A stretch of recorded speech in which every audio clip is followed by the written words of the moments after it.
Hey gang, Sally here, and of course as soon as I decided to start this video, we get dogs barking. Woohoo! My dog's down there on the floor. You can't quite see him. Hey, but you know what I think? Let me just see if I can do this.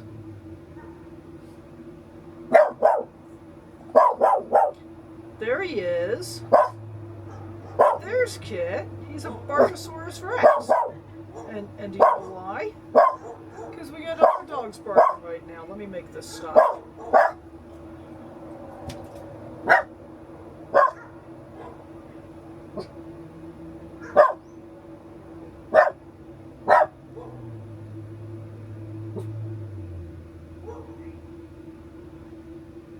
we good? Can we keep going now? Do you want to come say hi to the people? Come here. Come here. Come say hi to the people. Wait, you can actually sit right there and be in the frame, can't you? Okay, so I actually like this setup with the camera sitting on over on the kitchen counter and the big wide view. Let me know what you think of it down below. So I'm still getting used to this Osmo Pocket 3. I'm messing around with it, whatever. I'll get better, I promise. Speaking of getting better, we got things going on, and I want to talk to you about what that is. I'm working on my travel plans for the next 7-ish months, and I got to thinking about that while I was working on it, and I thought, you know, for those of you that are thinking about traveling over the fall and winter, some of what I have to share might be useful for you. So stay tuned all the way to the end, because I'm going to share with you exactly what it is that I'm going to be doing, but I'm also going to share some tips and tricks and things that you might want to know about how to camp in Quartzsite, because lots of people love to go there for the winter season. And I got some stuff that will help you be able to be prepared for that. So we're going to roll the intro and then we'll get right into it.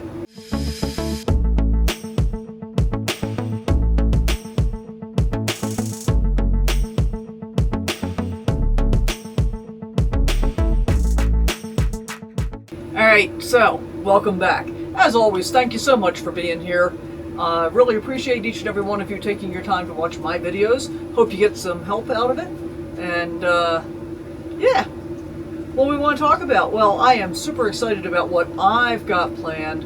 I'm going to hit some of the geographical extremes of the country this winter. And again, I'm not going to tell you exactly what it is that I'm doing until we get near the end.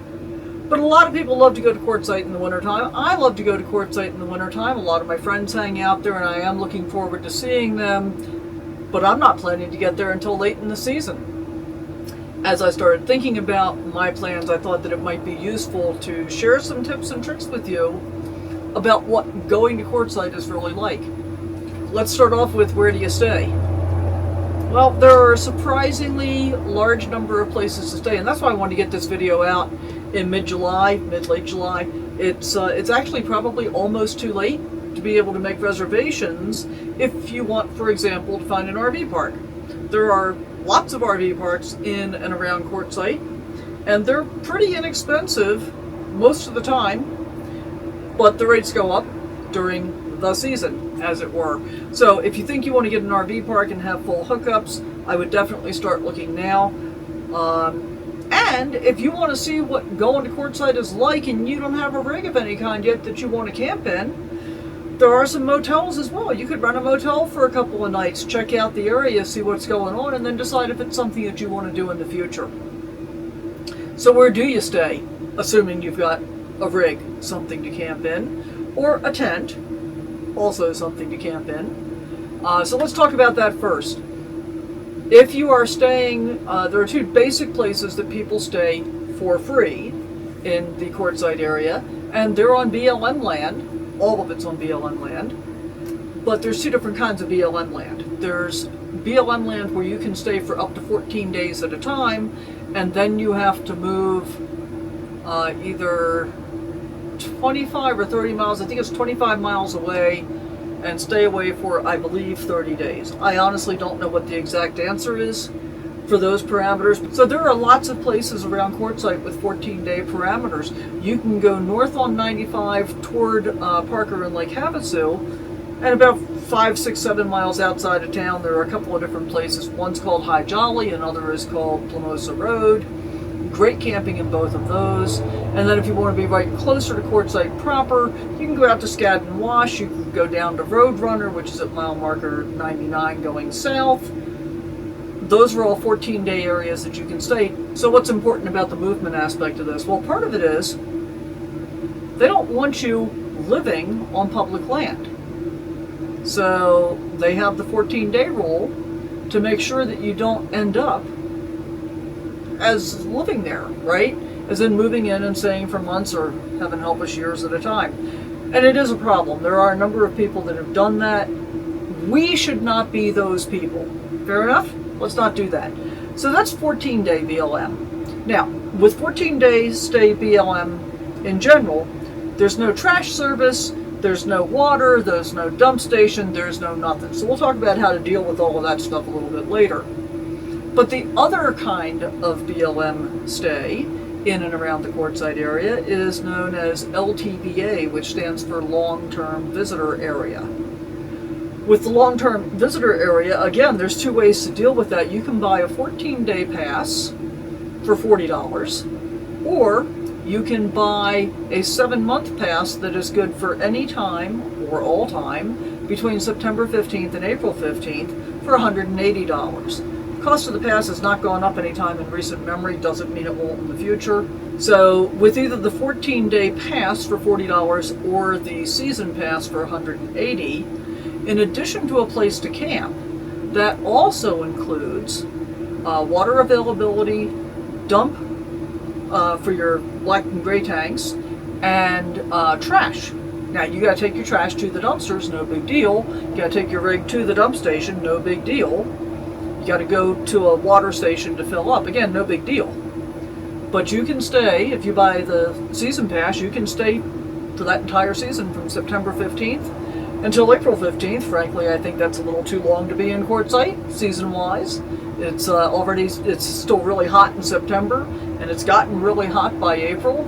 So most people want to be out of there, generally toward mid-late February, and most people don't show up until around late October, early November at the soonest, just to give you some planning ideas. Now, let's go back to you're traveling and camping in a car, or you have a tent or whatever, and you don't have full services as part of your rig. You don't have a black tank or a gray tank. So in those circumstances, if you are not completely self-contained, the rule is that you have to camp within 500 feet of a vault toilet. Now, I know a number of people where one or two people might be in cars, and they get around that rule by saying that they're sharing facilities with a friend of theirs that has a full rig. So, even if you have a full rig, if you want to go use a vault toilet, you're welcome to do that. You've paid for it with your pass. So that's the BLM land. And, and where are the dump stations? Well, that's going to be a good question.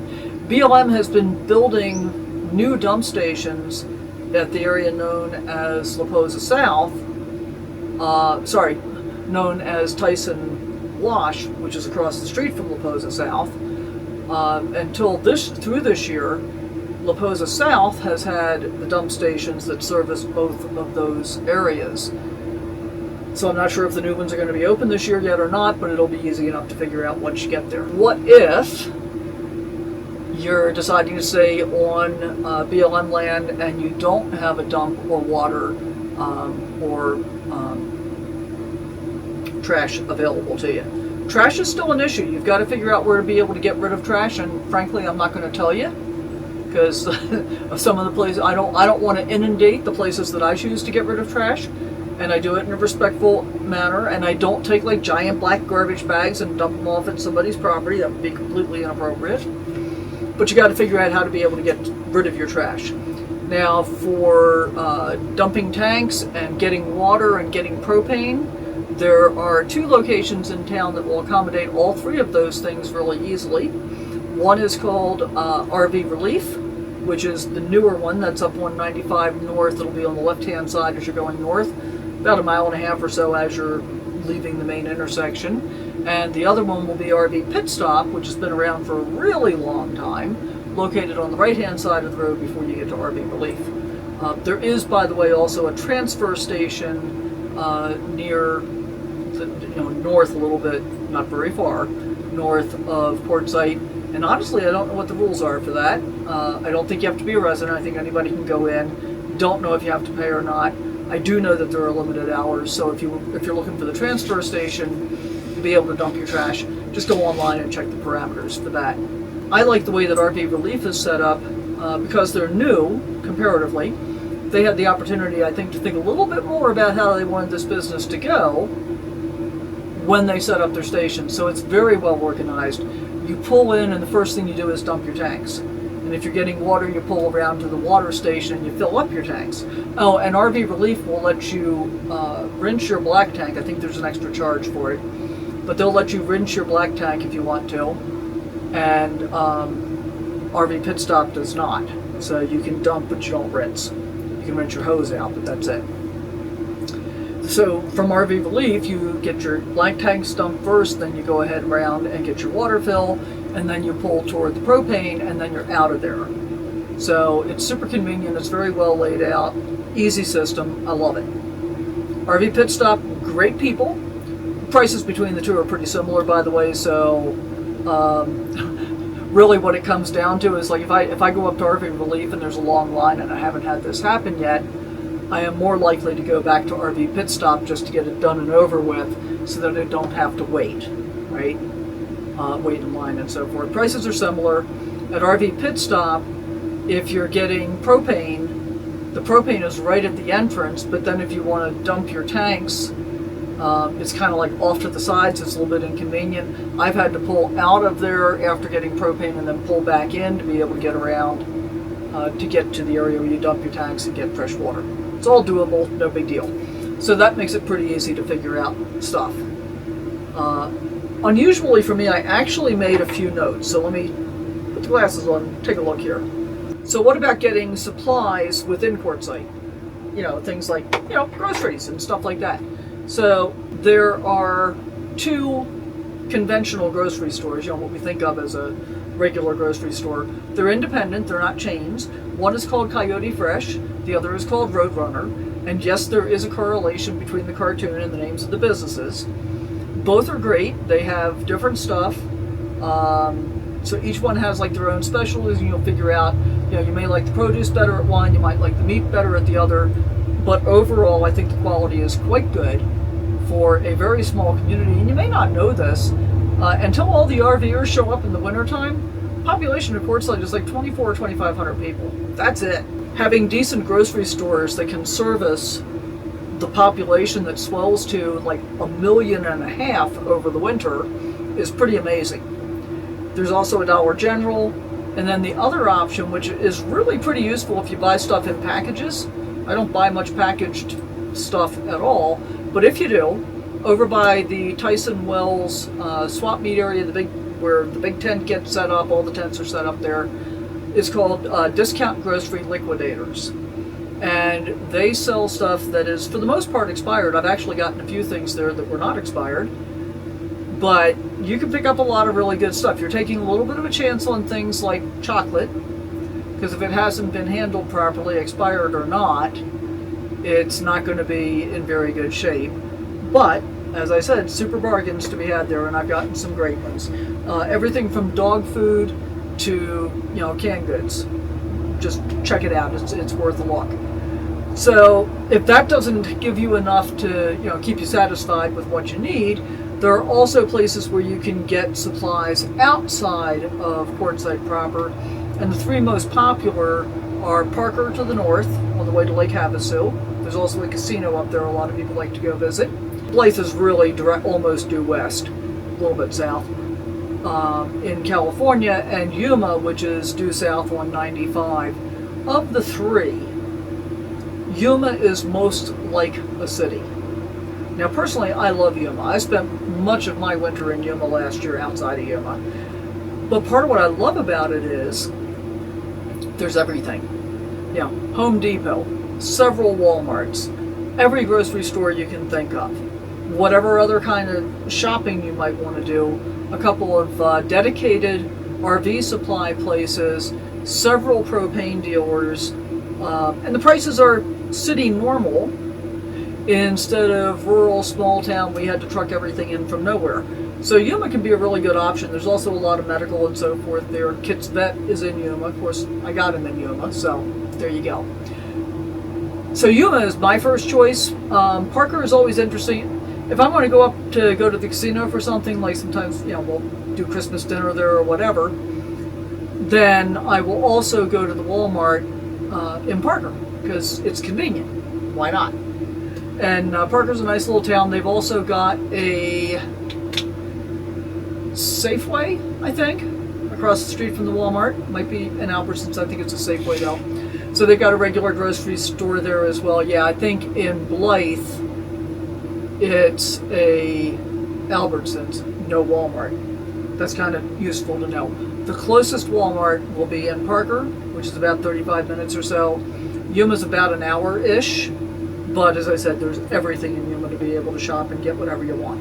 What about other things that you might need to get done while you're hanging around in Quartzsite if you're there for any length of time? One of the most popular things for people to do in Quartzsite is get solar installed and or upgraded and or repaired. I've done all three, actually.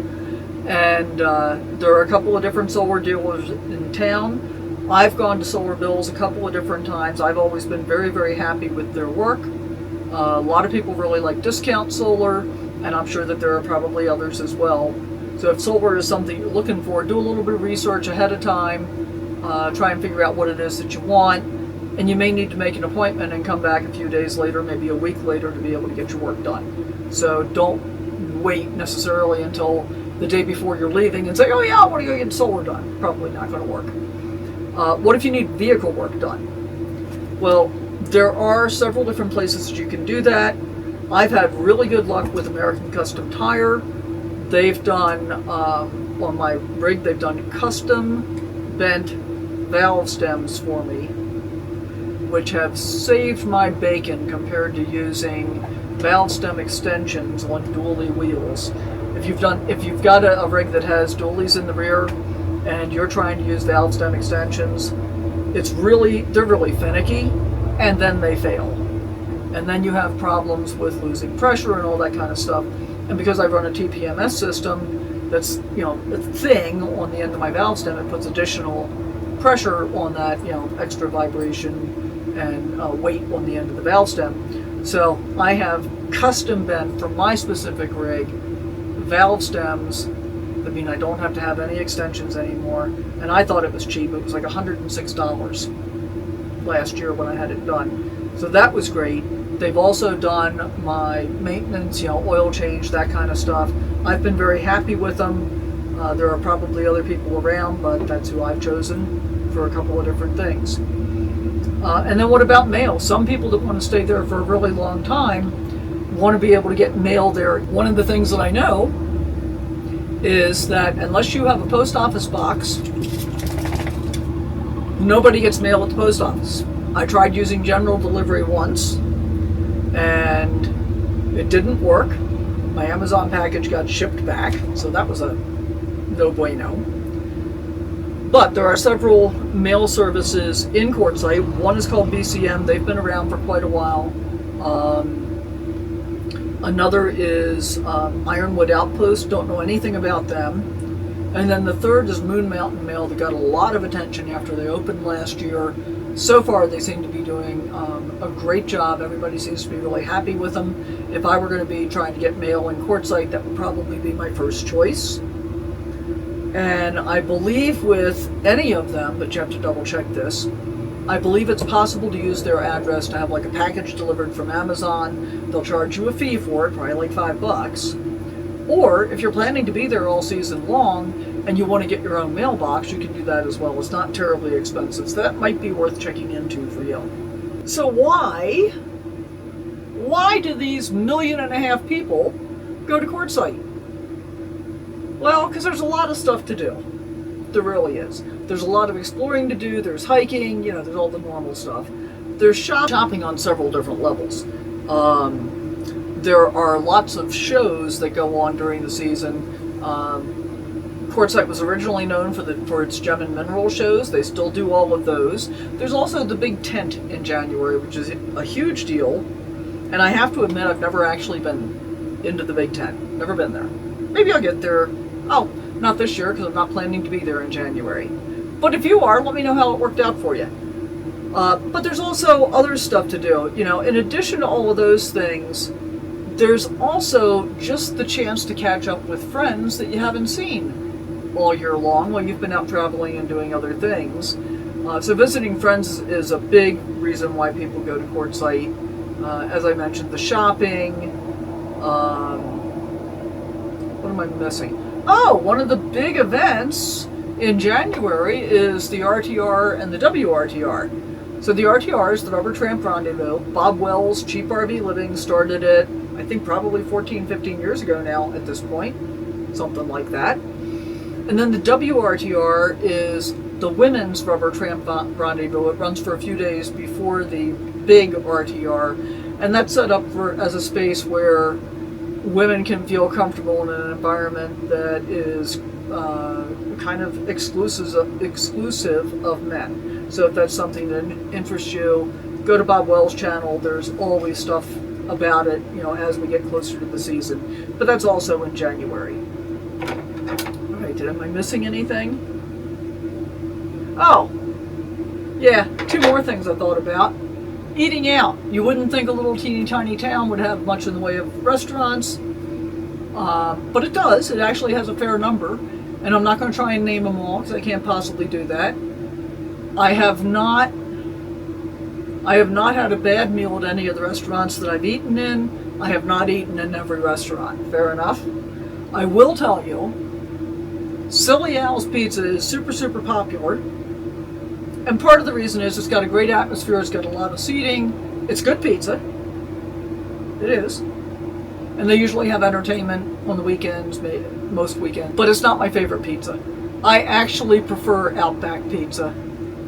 They're a newer operation, they've only been around for a few years, but I highly recommend the Buckle. Get the Buckle, you won't be sorry. The difference is, they're a less fun atmosphere.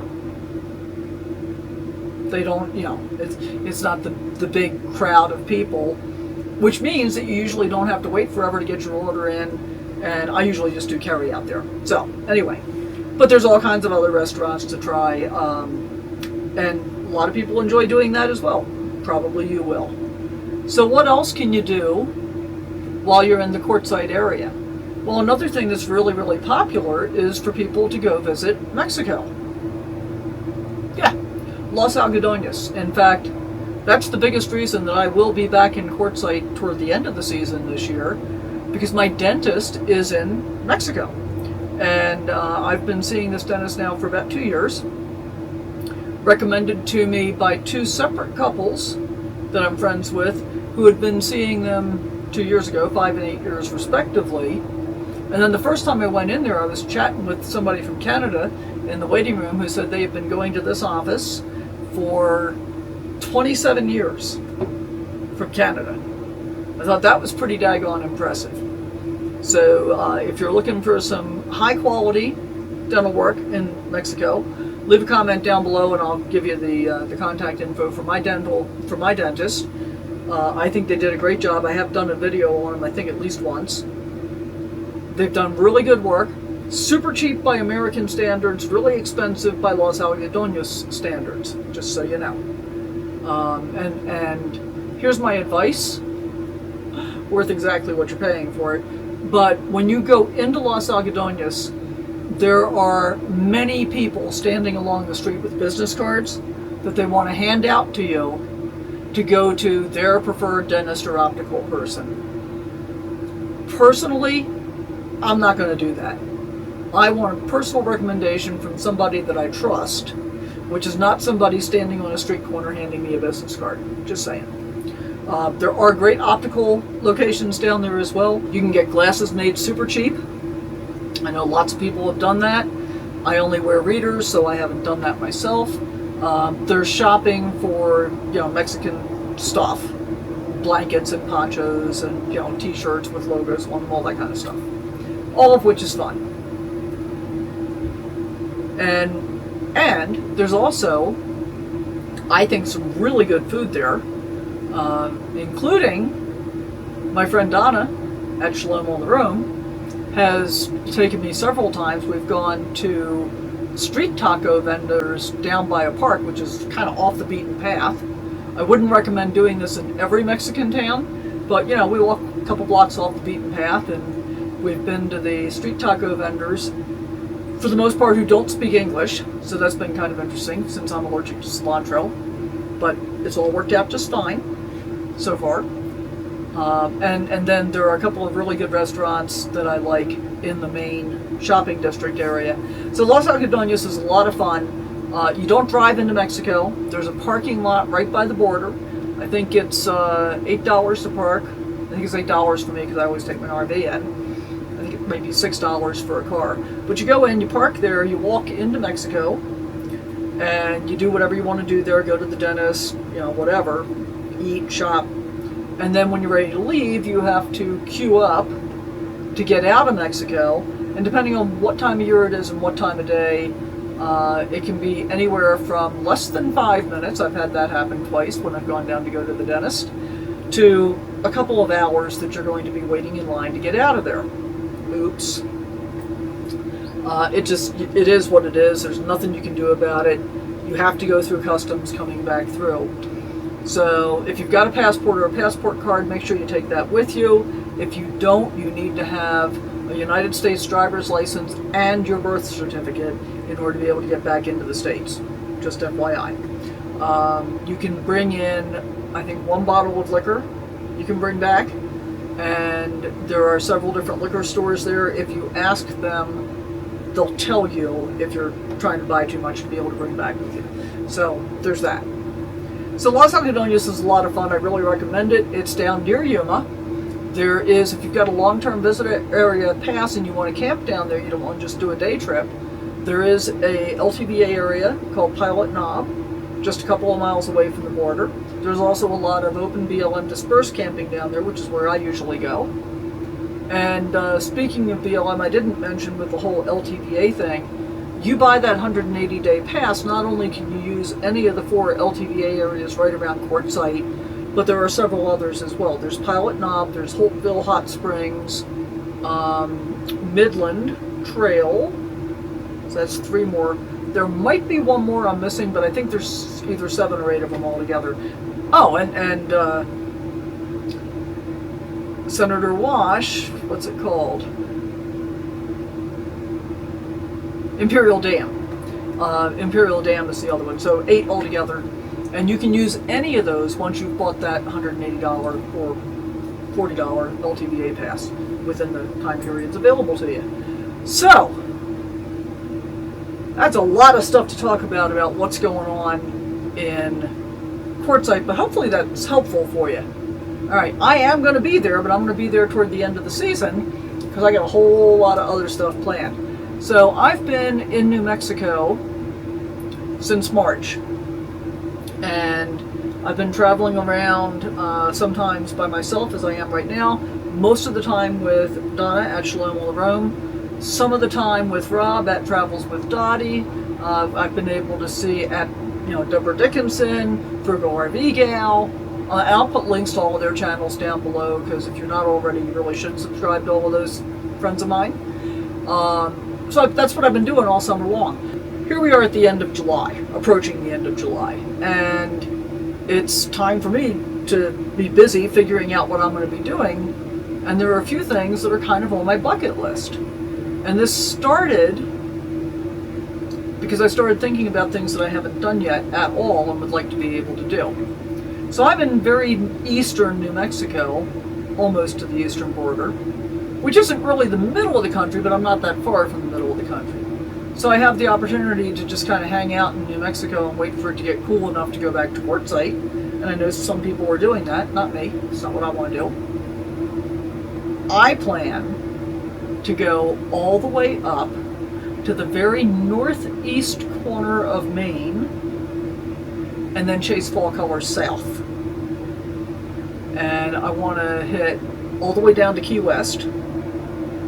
And that way I'll be able to see I've been in the northeastern part of the United States, most part, and the southeasternmost part of the United States. I've already been to the southwesternmost part, And I've gotten close to the northwesternmost part of the contiguous United States. Not quite getting to Alaska yet. It's on my list though. I'd like to do it. So my plan is, from here, kind of angling across Kansas, I'm going to go visit Oz. Okay, so I'm not actually going to see the Wizard of Oz. I'm going to see where Dorothy Gale's home was from the old Frank Baum novel and movie, The Wizard of Oz, which liberal Kansas has declared themselves the official home of Dorothy. So they're kind of cool. So I'm going to do some stuff there. I'm going to Lawrence, Kansas, because that's where the series Supernatural is purportedly based. And I'm also going to visit, I think it's Lebanon, Kansas, which is the geographical center of the contiguous United States. So I think that correlates nicely with going to the northeast and to the very southeast. And then I got a whole bunch of other stuff planned along the way. I'm going to be visiting friends, I'm going to be visiting family, I'm going to be visiting, you know, national monuments and all of that kind of stuff. And kind of what I'm thinking is, because I am so far behind on travel videos, I think I'm going to kind of switch to a vlog style once I get into that mode, which will probably be right around the beginning of August. And do a vlog style kind of thing where you're getting snippets of what we're seeing, but I'm not going to do a whole lot of editing, just so I can get stuff out pretty frequently, because I'm going to be moving a lot. I'm going to be seeing a lot of stuff. And I want to bring you guys along, because I always love having you with me, and share that with you. So, I think that about wraps it up for today. Oh, I guess I should say, from Key West, my plan is to go along the southern coast of Texas and hit some beaches there in the wintertime. And of course, all of this is subject to weather considerations and all of that stuff too, guys, because I don't want to be in the super bad weather. And then work my way back west into Arizona. I plan to be in Arizona no later than probably the first or second week in February. So I'm still working on putting all of this together to get all the big rocks in, and you know, how much time do I have between this place and that place, but I'm pretty excited. Hope you are too. So thanks for hanging out with me. Leave a comment down below. Let me know if you got anything out of this. Let me know what you think about my winter travel plans, and let me know what you're planning to do as well. If you haven't already, I'd love it if you would consider subscribing to the channel. If you think you have, double check to make sure you still are, because YouTube spontaneously unsubscribes people. And as always, any interaction is absolutely welcome, and we'll see you next time. Thanks for watching.